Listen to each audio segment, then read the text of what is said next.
My name is Adley Voss. I'm 33, and I learned the hard way that the people who call you a burden are usually the ones standing on your back and calling it a chair. The room was full. It was my sister's housewarming, and the granite under my palm was cold as a headstone. My mother laughed near the window, a flute of drugstore champagne raised toward a neighbor. My father told my uncle how hard my sister had worked for that house. The pastor called it a blessed family twice. I set a thin envelope on the counter, and for one long second, nobody understood the evening had already turned. To understand why one envelope could empty a party, you have to go back 3 weeks, to a Tuesday breakfast, and a decision I'd made before anyone poured the coffee. The last thing my mother said before I reached into my bag was simple. "This is a family celebration, Adley. Don't make it about you." She had no idea whose name was on the deed she was standing on. If you've ever been the quiet one who held everything together while getting blamed for dropping it, stay with me.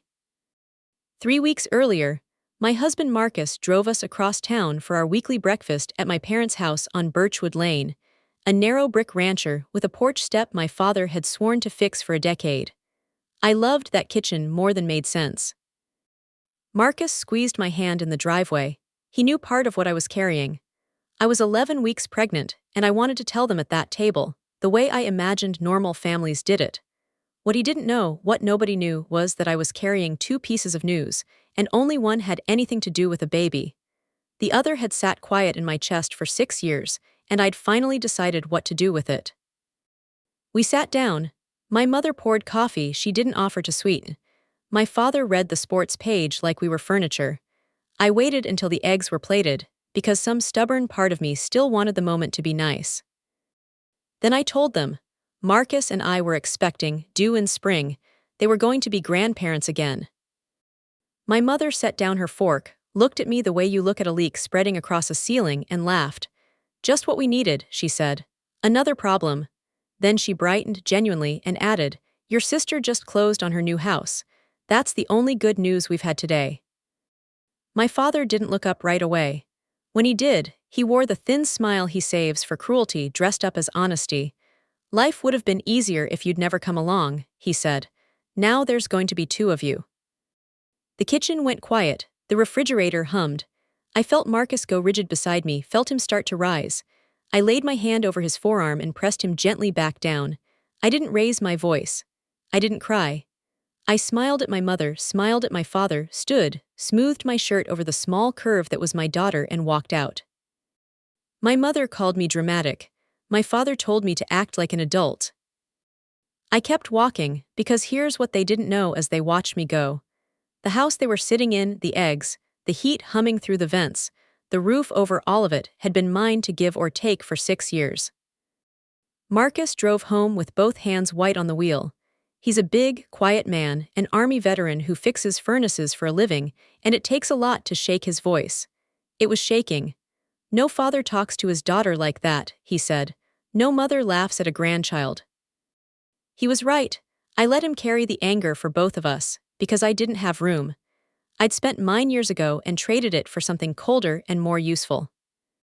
He finally asked the question I knew was coming. Why I still drove over every Tuesday, still answered when my mother called. Why I'd stayed so faithful to people who treated me like a stain on the tablecloth.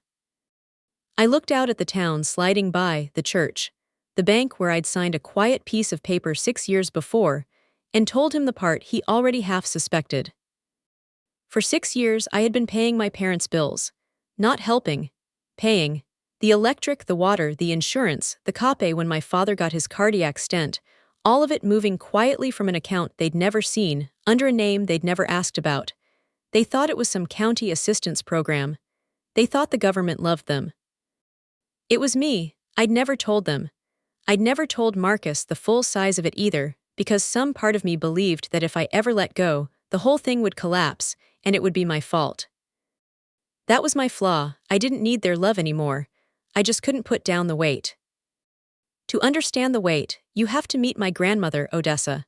She raised me more than my mother ever did, put me to work rolling biscuits when my parents fought about money, which was always, and taught me to keep a ledger. "Money is just memory written down," she'd say, "and a family that won't look at its own memory." Will lie about everything else. Odessa got sick the winter I turned 26, something fast in her lungs. Near the end, she took my hand and made me promise to keep the family from falling apart. I said yes, because you say yes to a dying woman who raised you. Then she pressed a sealed envelope into my palm, my name in her careful cursive, and told me not to open it. Not yet. Open it, she said, on the day the family forgets you. You'll know the day. I locked it in a fireproof box and didn't open it for 7 years, holding the family up with both hands, telling myself that was what she'd meant. I'd learn much later, standing in a room full of strangers, that I'd misread her the entire time. Here's what my parents never guessed as I walked out of that kitchen. My calm wasn't surrender. It was a decision already 3 hours old. That same Tuesday, before the eggs and the insult, I'd sat in my car in a gravel lot on Main Street, engine off. I had a 9 a.m. appointment at Callaway and Associates, real estate and estate law. I'd shaken a lawyer's hand and signed papers starting a process I'd circled for a year without the nerve to begin. I told Marcus it was an errand. The truth is, I'd finally decided to stop being the roof everyone stood on and forgot. What I signed didn't make me cruel. It made me ready. So when my mother called me a problem 2 hours later, it didn't break the way they wanted it to. It just confirmed the woman in the gravel lot had been right. My phone had buzzed on the drive over, a banner from a credit monitoring app. I swiped it away. I was thinking about lawyers and babies, not my credit score. That small swipe would come back to matter, more than almost anything else in this story. The paying started 6 years earlier, by accident. I was 27, a junior bookkeeper, and I'd driven to Birchwood Lane with a casserole when I found a bright yellow foreclosure notice taped to the door. My parents were 3 months behind on the mortgage, and the bank had already started the machinery that ends with a family on the curb. Inside, my father sat in his recliner pretending the notice didn't exist. A mix-up, he said. A real man handles his own house. My mother blamed the bank, the government, the neighbors, everyone but themselves. Neither had told my sister. Neither had told me. They were simply going to lose the house my grandmother had helped them buy, in silence, because pride is cheaper than a phone call. So I sat down, asked for the paperwork, and started reading numbers, because numbers were the only thing in that house that would still talk to me straight. The remaining balance was around $88,000, not a fortune, just enough to take a house from 2 people who'd stopped being able to pay. My father waved a hand like he was granting permission to fail.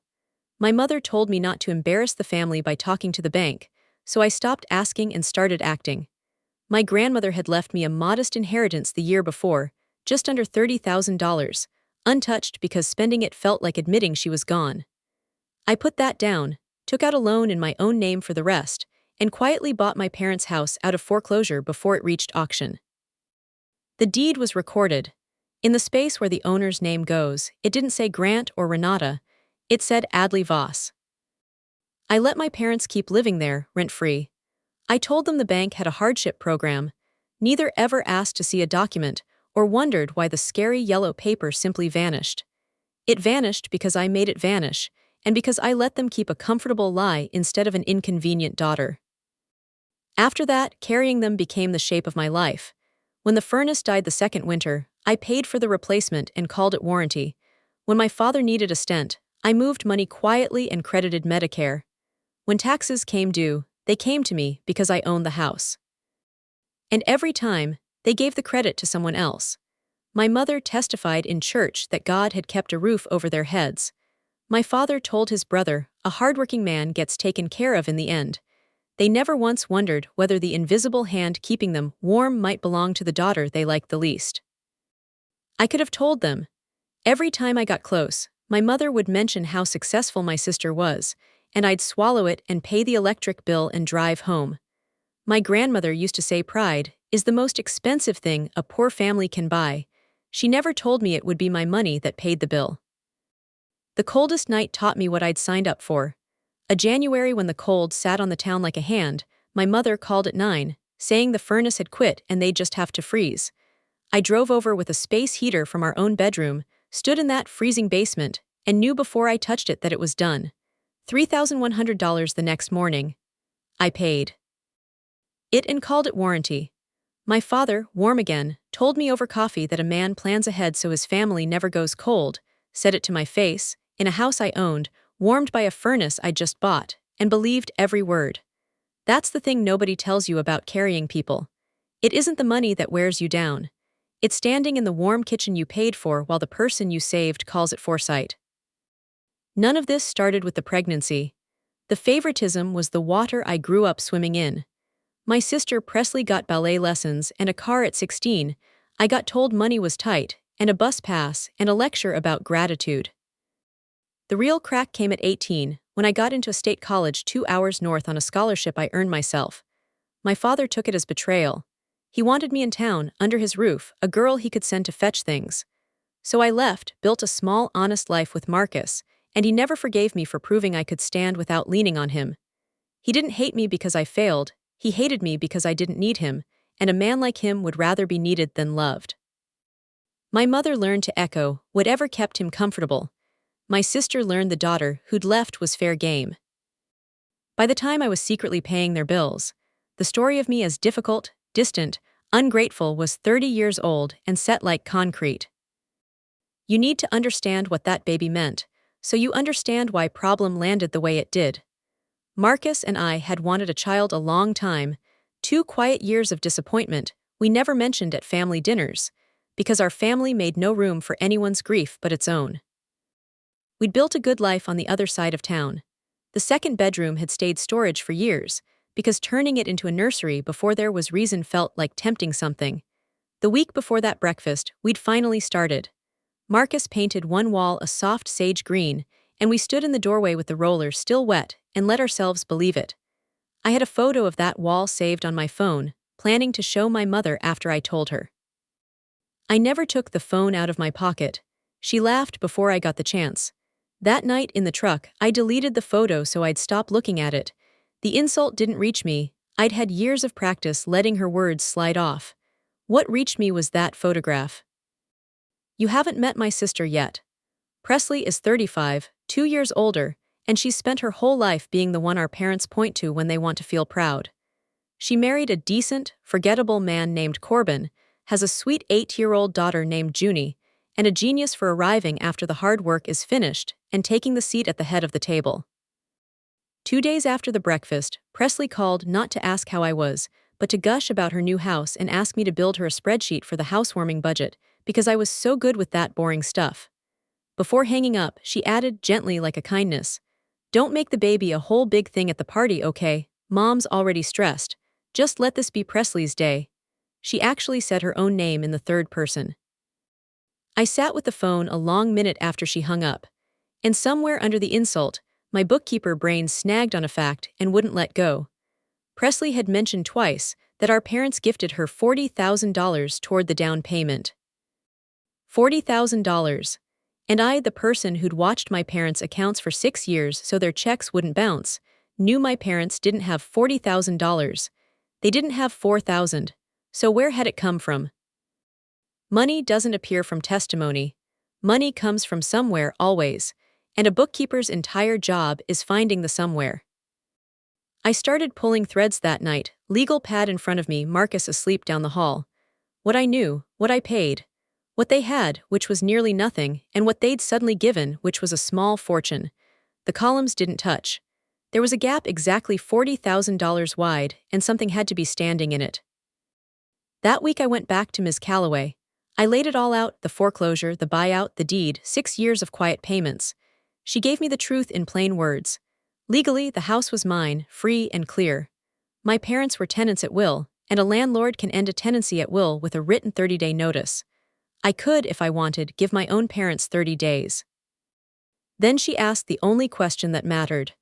The question isn't whether you can, Adley. You can. The question is what you actually want. I didn't want them on the curb. I'm not built that way. But for the first time in 6 years, I understood I wasn't the helpless one at that table. I was the one holding the deed. The weight I'd been carrying was never a burden. It was leverage. I'd simply been too dutiful to notice I was holding it. By day, I keep books for a dozen small businesses around the county. People trust me with the thing they're most ashamed of, which is their money. I'm careful and exact and I don't miss things, which is exactly why the fraud on my own credit stung so badly.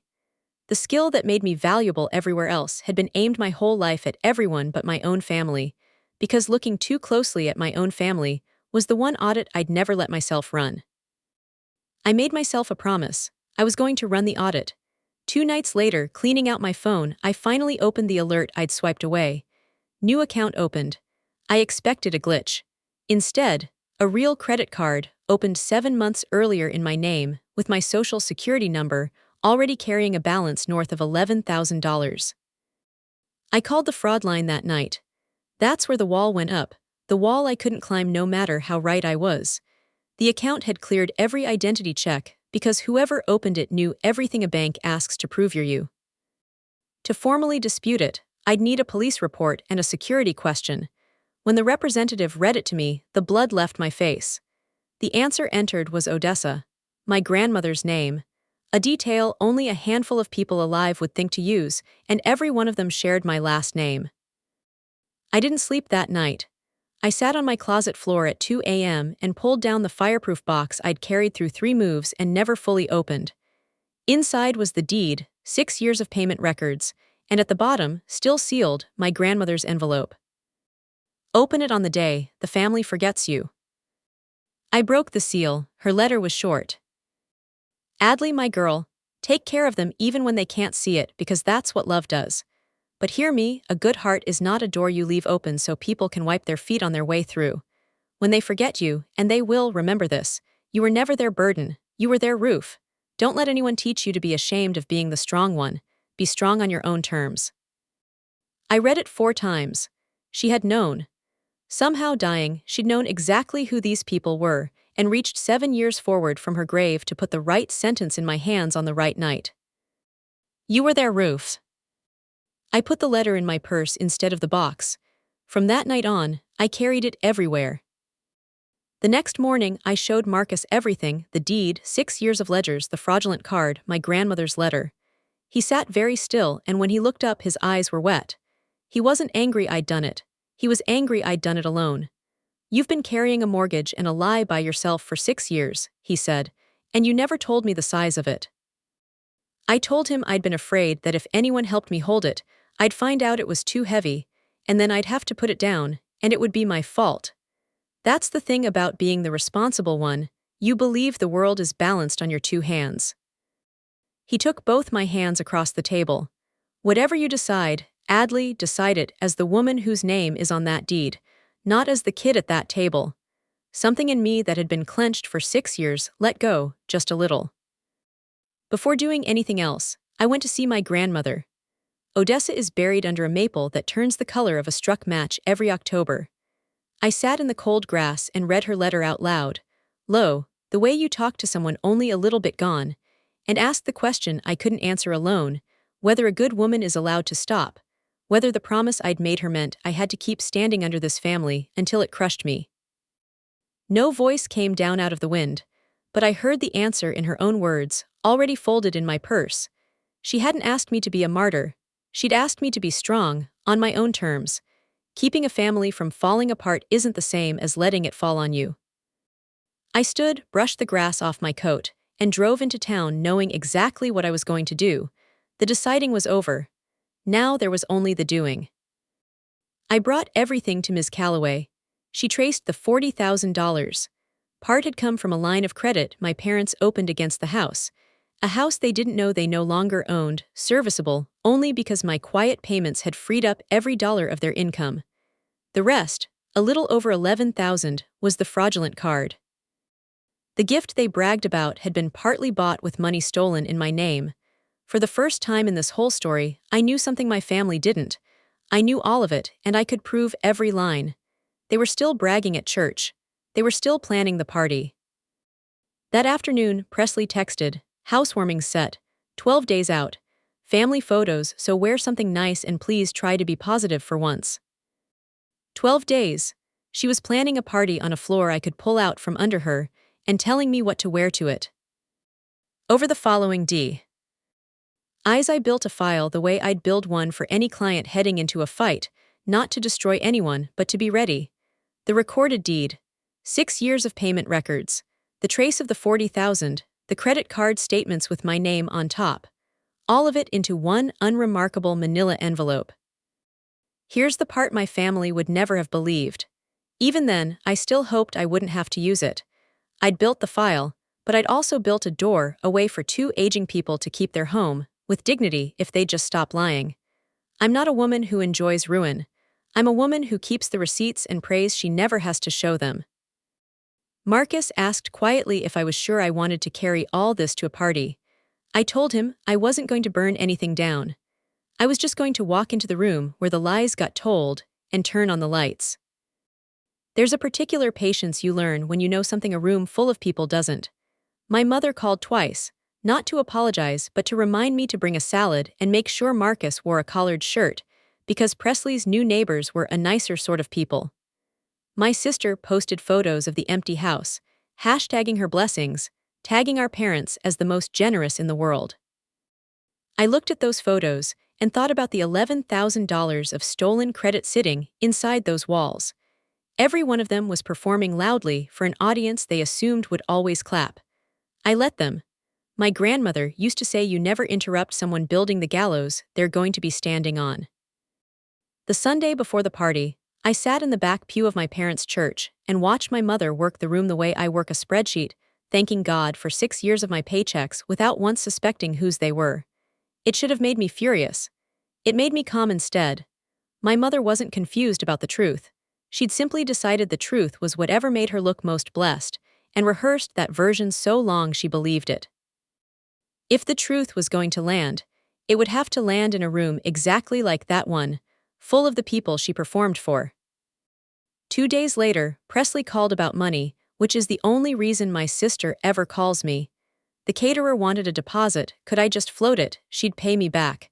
We both knew the after would never come. A month earlier, I'd have moved the money before she finished the sentence. But I wasn't the same woman, so I did something I'd never once done in 33 years. I said no. The silence on the line was so complete I could hear her refrigerator humming, the silence you get when you move a wall someone's been leaning on their whole life. Then she laughed, uncertain, said I was joking. I said I wasn't. Her voice sharpened. I was being difficult. The whole family had always said I could be difficult. There it was, the word they kept in a drawer for me, brought out the second I stopped being useful. I told her I hoped the party was lovely, and I meant it, and hung up before she could find the tears she keeps next to our mother's. My hand was steady. That surprised me most. 6 days before the party, I drove to Birchwood Lane alone and told my parents calmly that I knew about the house, the line of credit, the credit card. I offered a door. Tell the truth quietly, stop the fraud, let me close the card, and I'd draw up a fair lease so they could stay with dignity. No curb, no shame. My mother's face went white with fear, then rearranged into injured innocence, the tears she keeps loaded for emergencies. You'd threaten your sick father over money, she said, while you're bringing another mouth into this world. My father slammed the table, roared that it was his house, that he'd built this family. Then my mother looked me dead in the eye and said there was no credit card. I had a wild imagination.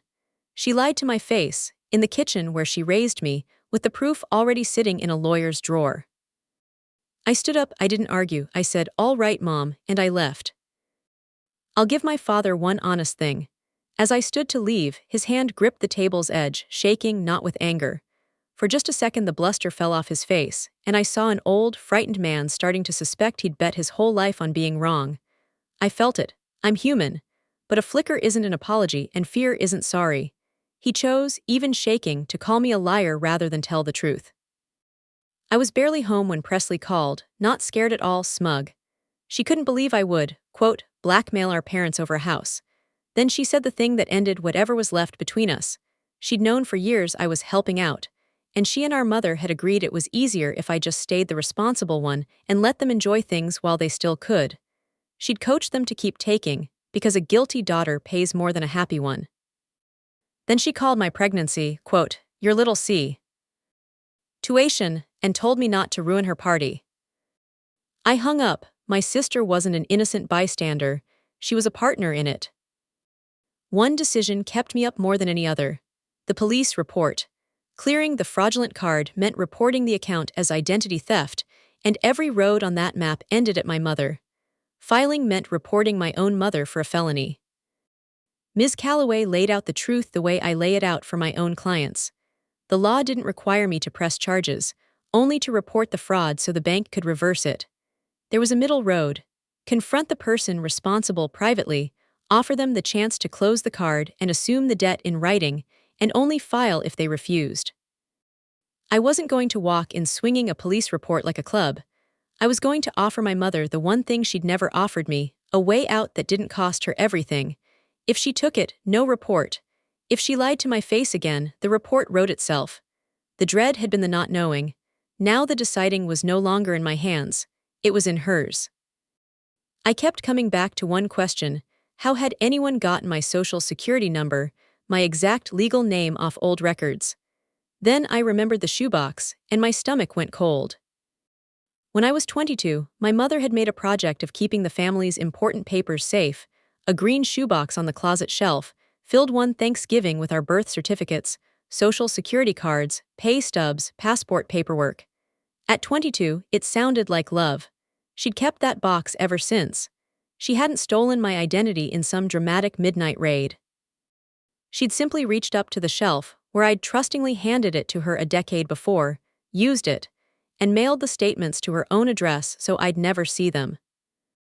That's the part that kept me up. My mother had spent 11 years holding the keys to my identity in a shoebox, waiting, whether she knew it or not, for a day she decided I owed her more than I'd already given. Ms. Calloway got the full account records 3 days before the party, and they told the rest in cold, printed lines. My legal name, my social security number, both from old family paperwork. The security answer, Odessa. The billing address, Birchwood Lane. The charges, furniture, home goods, and one lump transfer straight toward my sister's down payment.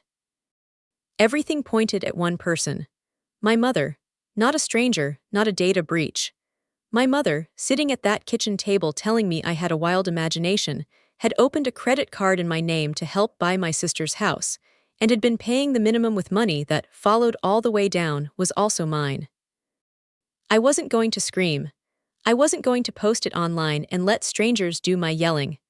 I was going to bring the truth to the one room where my mother did all her performing, and set it on the counter, and turn on the lights. The night before the party, I told Marcus exactly how it would go. No raised voice, no matter what got said. He asked how I could be so sure. I told him the truth. A person who has to shout doesn't have proof. I had proof, and proof doesn't need volume. The quietest voice in a room is the one holding the deed. He made a promise of his own. Whatever was said, he wouldn't swing, wouldn't hand my family the gift of turning me into the villain. He'd just stand beside me steady, and let me do what I came to do. I slept that night better than I had since the morning of that breakfast, because a decision fully made is the softest pillow there is. The morning of the party, I dressed carefully, a soft charcoal dress, hair down, my mother's idea of nice, the manila envelope in my bag, my grandmother's letter in my purse, where it had lived for weeks. I wasn't nervous. I'd been nervous my whole life around this family. That morning, it was simply gone, burned off somewhere between the cemetery and the closet floor. What I felt instead was quiet, the specific quiet of a woman who's done the math 3 times and knows the answer will hold. We turned onto Presley Street. Balloons on the mailbox, silver and white, tasteful, expensive. Marcus cut the engine and asked if I was ready. This time I told him the truth. Yes. Presley's house was beautiful. 4 bedrooms, big windows, those famous granite counters, packed with aunts, cousins, neighbors my mother called a nicer sort of people. My niece Junie ran through the forest of adult legs in a party dress. Pastor Ainsley stood by the food, beaming, because my mother had made sure he came to witness the family's blessing. My mother crossed the room, took my arm in a grip that looked warm and felt like a warning. This is a family celebration, Adley. Don't make it about you. I smiled, the same smile from the breakfast table. Of course, Mom. Presley tapped a fork against a glass and called everyone in for a toast. My parents moved to the front to be adored, and I moved with them, quiet as a held breath, the envelope why. Ting in my bag. Everything they had was about to be counted out loud, and they'd dressed up to hear it. My mother raised her glass first, thanked God, thanked her hardworking daughter who'd, quote, earned every inch of this beautiful home. Then, because cruelty is a reflex in her the way kindness was in my grandmother, she added, smiling, and we're praying for our other daughter too. Adley's got her own little situation on the way, so keep her in your thoughts. A few people chuckled, uncertain. My little situation, my child. I felt Marcus go rigid. I touched his hand and stepped forward while my mother was still smiling at her own joke. I didn't shout, "Mom, before we toast, can I ask you one thing in front of everyone?" "Of course, darling," she said, arms spread to the crowd. 7 months ago, a credit card was opened in my name. The security answer on the account is Odessa, your own mother's name. I watched her face fall off, the gracious hostess mask sliding away, and underneath, raw, caught fear, the same fear I'd seen in her kitchen, except now there were 40 witnesses and a pastor, and she couldn't cry her way out of a room that had just heard the word Odessa. My father half rose and barked my name like a command, the way he'd barked at me my whole life to make me small. I did not sit down. I've spent 33 years being made small in front of people. I was done. I took the manila envelope from my bag and set it on the granite counter. I laid the pages out one at a time, face up. The first was the deed. 6 years ago, this house on Birchwood Lane went into foreclosure. They were 3 months behind. They were going to lose it. My father was on his feet, roaring that it was a lie, his house, 30 years. I put my finger on the owner's name and turned it so Pastor Ainsley could read it, so the aunts, the neighbors, could read it. It didn't say Grant Voss. It said Adley Voss.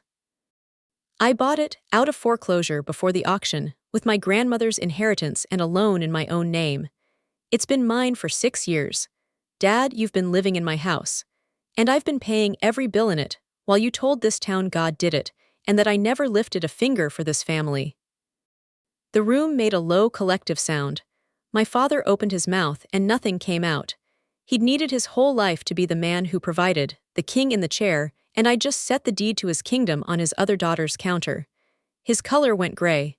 For once, he had nothing to say. "Life would have been better if I'd never existed," I said quietly. "That's what you told me, but for 6 years, you lived on the roof I paid for." I turned to my sister, frozen by her own granite island. I laid down the bank trace, the line of credit, my voice level, gentle, because gentle is louder than shouting in a silent room. "Presley, the $40,000 Mom and Dad gave you. You've thanked them all night. This is where part of it came from a loan against my house, which they could only afford because I was quietly covering their electric, their water, their insurance." I set down the credit card statement, my name across the top. "And this, 11,000 more, came from a card opened in my name, without my knowledge. Your beautiful house was bought with my grandmother's money, my paycheck, and a card stolen in my name. You've been standing in the middle of it, telling me not to make my baby a whole thing." Her face ran through smug, confused, horrified, and finally something like shame. Her husband Corbin set down his cup and stared at her like he was seeing the price tag on their entire life for the first time. That left my mother. Unlike the other two, she didn't go quiet. She detonated the loud, wet, performing cry aimed straight at the pastor. "I did it for this family," she wailed. "This is how she repays me." She swore before God she didn't remember any credit card, that I was twisting everything, that I'd always been the difficult one. She threw every knife in the drawer. For the first time in 33 years, not one of them landed, because every person in that room had watched her face confess at the word Odessa. Pastor Ainsley gently withdrew his arm from her grip. That small movement did more than any shout of mine could have. I let her cry herself out. Then I set down the last page, a formal notice. "Mom, this is a 30-day notice to quit. You and Dad are tenants in my house, and legally I could ask you to leave. I'm not going to, not if you do one thing. This card gets closed tonight, and the debt becomes yours, in writing, or I file an identity theft report in the morning. Those are the only 2 roads left. You pick." She stared at me. All her weapons were gone. Standing where her performance used to work, there was just a 61-year-old woman who had stolen from her own daughter and been caught doing it in a room full of witnesses. For a few seconds, nobody moved. 40 people who'd come for cake stood frozen, watching a truth get set down one sheet at a time. Then the room began to sort itself. My uncle set his glass beside my papers and didn't pick it back up. The nicer sort of neighbors began the quiet, mortified drift toward the door people make when they realize they've wandered into someone else's reckoning. I stayed exactly where I was, calm as still water. I didn't gloat. I let the facts do what facts do in a quiet room, get louder the longer nobody can answer them. Pastor Ainsley set down his plate and told my mother, gently, that he thought it was time he headed home. Every person there understood what that meant. The one man she'd built her whole reputation performing for had quietly declined to catch her. She looked around the room for someone to hand her mess to. For the first time in her life, no one was willing to hold it. The party ended the way a tide goes out, quiet, all at once. My father's brother stopped in front of his chair and said nothing, which from that man was a whole speech. Then the house was nearly empty, and my sister was crying in her own kitchen while her husband stood a careful 3 feet away. That's when I felt a small hand on my sleeve. Junie, 8 years old, frightened and confused, too young to understand a single document, but old enough to know all the grown-ups had turned to stone. She asked if everyone was mad at her. Every hard thing in me went soft at once. I knelt to her level and told her none of it was her fault, that she had a whole family who loved her, and I was her aunt no matter what happened between the grown-ups. She hugged me the way children hug, with their whole weight. Marcus and I drove home, and I slept that night for the first time in weeks. The weeks after settled the way water settles, finding its real level. My mother closed the credit card that same night, because the only thing louder than her pride was her fear of a police report.